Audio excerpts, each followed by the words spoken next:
Hey Reddit lovers, imagine finally buying your dream home only for your parents to demand you move into the basement so your brother can live there for free. But the betrayal goes deeper because OP uncovers a massive secret about a stolen inheritance that destroys the entire family. You won't believe the revenge in this one, so let's dive in. Am I the asshole for evicting my brother and his pregnant fiancée and suing my parents after discovering the truth about my grandfather's money? I know the title sounds like a lot, but I honestly feel like I am living in a soap opera right now.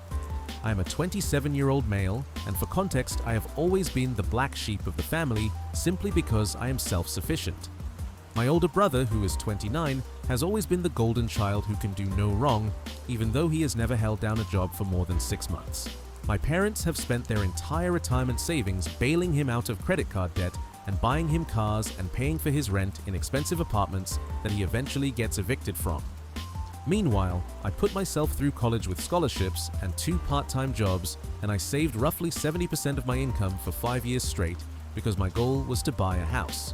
6 months ago, I finally did it, and I bought a beautiful 4-bedroom historic home that needed a little bit of work, but it was mine, and I paid a massive down payment, so my mortgage is very low.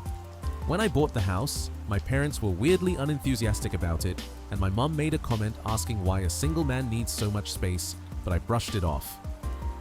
Fast forward to 2 months ago, and my brother announces that his girlfriend is pregnant. Obviously, everyone was happy for them, but then the reality set in that neither of them has a stable job, and they were living in a tiny studio apartment. My parents sat me down for a family emergency meeting and practically begged me to let my brother and his girlfriend stay in my house just until the baby is born. I had a bad feeling about it, but my dad gave me a whole speech about duty and family obligation, so I agreed. I told them they could have the 2 guest rooms on the 2nd floor, but the master suite and my home office were off limits. The first week was fine, but then the entitlement started creeping in. I work from home, and I would come out of my office to find my brother's girlfriend eating my meal prep food that I made for the week. When I asked her about it, she said the baby was craving it, and I shouldn't be stingy.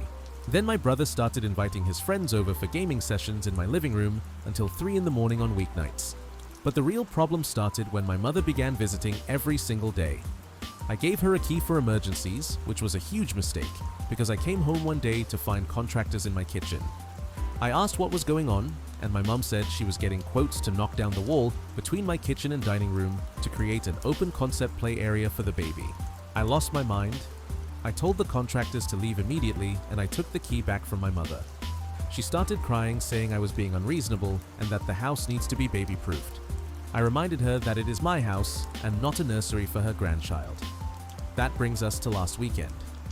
I went away for a hiking trip to clear my head, and when I came back, my key wouldn't work in the front door. I rang the doorbell and my brother answered, looking smug.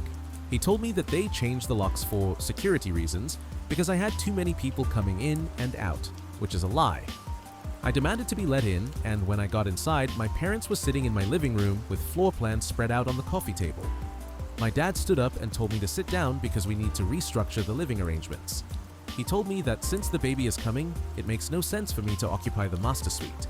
He said they decided it would be best if I moved into the finished basement, which has a small kitchenette and bathroom, so that my brother and his new family can have the full run of the main house. I thought I was being pranked. I laughed in his face, but he stayed dead serious and said that as the head of the family, he has decided this is what is fair. I saw red. I told them to get out of my house immediately. I told my brother he has 48 hours to pack his bags and leave, or I'm calling the sheriff to have him formally evicted as a trespasser. My mum started screaming that I am heartless and trying to kill her grandchild with stress. My dad got up and got in my face and said, "You ungrateful brat, we paid for this house, so we make the rules." I was confused and said, "You didn't pay a dime, I paid for everything." He looked panicked for a second and then said, "We raised you and gave you everything, so everything you have is ours." I kicked them all out, and my phone has been blowing up nonstop with threats and guilt trips. But my dad's comment about paying for the house stuck with me, and it made me realize something was very wrong. Update 1. Thank you everyone for the comments telling me to change the locks again and get cameras. I did exactly that. I hired a locksmith within an hour of them leaving, and I installed a ring camera system that covers every inch of the property.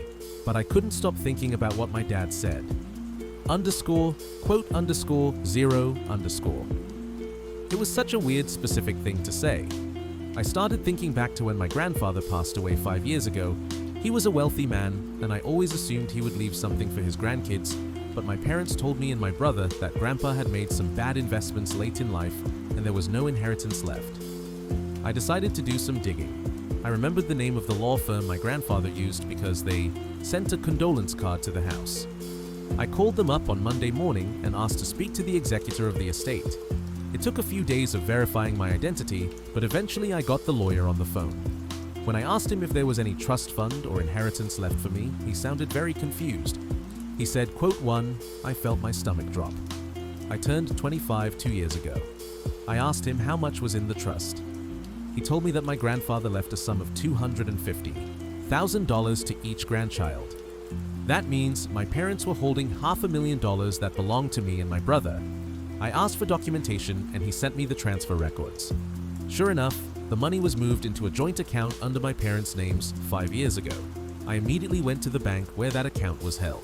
Since my name was technically on the original trust documents, I was able to get a manager to look into the transaction history, although they couldn't give me full access to my parents' current personal accounts. However, I had enough to see the pattern. The money wasn't invested. It was spent. I saw withdrawals for the $50,000 boat my dad bought 3 years ago. I saw payments for the luxury cruises they go on twice a year. And sickeningly, I saw huge transfers paying off my brother's credit cards and his car loans. They stole my inheritance and used it to fund their lifestyle and enable my brother. And the reason they wanted my brother to have my house is because they have run out of money. They spent it all. They can't afford to help him anymore, so they tried to steal my house to cover up their theft. Update 2. I spent the last 2 days gathering every single piece of evidence. I printed out the emails from the lawyer, the transfer receipts, and the bank statements showing the withdrawals. I also contacted a forensic accountant and a lawyer of my own who told me I have a slam dunk case for fraud and embezzlement. I texted my parents and told them I was ready to talk about the living arrangements and that they should come over for dinner. They replied instantly, thinking they had won. They probably thought I was going to apologize and move into the basement. They arrived at 7 p.m. looking smug. My brother was there too, looking like he had just won the lottery. We sat down at the dining table, and my mom started talking immediately, saying, I am glad you came to your senses. We have already picked out paint colors for the master bedroom. I didn't say a word. I just slid the thick binder of documents across the table to my dad. He opened it, and I watched the color drain from his face. My mom looked over his shoulder and actually gasped. My brother asked, quote 1, I said, quote 2. My brother looked at my parents and said, quote 3. My dad tried to stutter out an excuse, saying, quote 4. I slammed my hand on the table and yelled, underscore, quote underscore 5, underscore. My brother actually started doing the math. He realized that even though they had been bailing him out, the amount they spent on him was maybe $100,000, which means they stole money from him too.